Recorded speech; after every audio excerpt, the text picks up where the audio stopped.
Waxaan kuu soo gudbinayaa 10 tallaabo oo dahabi ah, waxaadna ka dhigataa qaacidada noloshaada.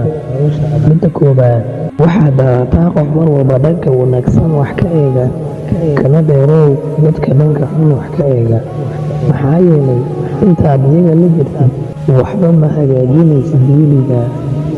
Midda labaad, waxaad iska xirtaa murugooyinkii tagay ee ku soo maray, hana noqon mid waqtigiisa oo dhan ku qaata ka shaqaynta wixii tegay, balse noqo mid qalbiga ka qaata khibrad oo hadda uga faa'iidaysta mustaqbalkiisa.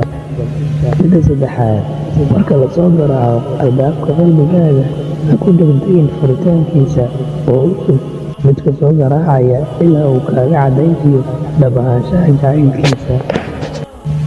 Midda afaraad, ka maaran mid kasta oo aan qalbigaaga u naxariisan oo aanan ixtiraamin karaamadaada, waxaana kaaga digayaa inaad isku dejiso qofkaasi oo kale.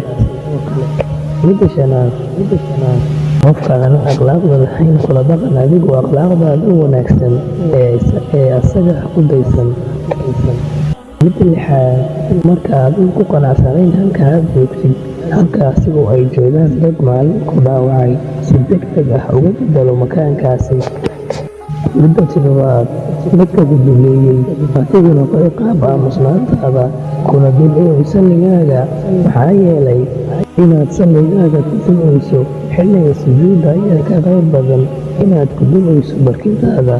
Inaad Alle khayrkiisa u sheegato baahidaadana waa dulinimo ee iska ilaali. Midda siddeedaad, ha isku daydo inaad gaarto qof aanan isaguba awoodin inuu adiga ku soo gaaro, yacni kaa hooseeya. Nafsadaadana ha noqoto mid kugu weyn oo aad karaamayso. Midda sagaalaad, aamin awooddaada, ogowna inaad nafsadaada u tahay hormuud, qofna ha u oggolaanin qofkuu doona ha ahaadee inuu nafsadaada kuu xiro.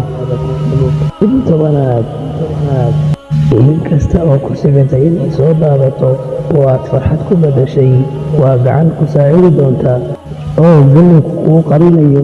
Markaad maalin u baahato ayaadna heli doontaa insha Allah. Waad ku mahadsantahay daawashada aad daawatay muuqaalkan. Fadlan haddii aad ku cusub tahay channelka, subscribe saar, gambaleelkana furo si aad u noqoto daawadaha ugu horeeya ee daawada muuqaalada aanu soo gelino. Mahadsanid.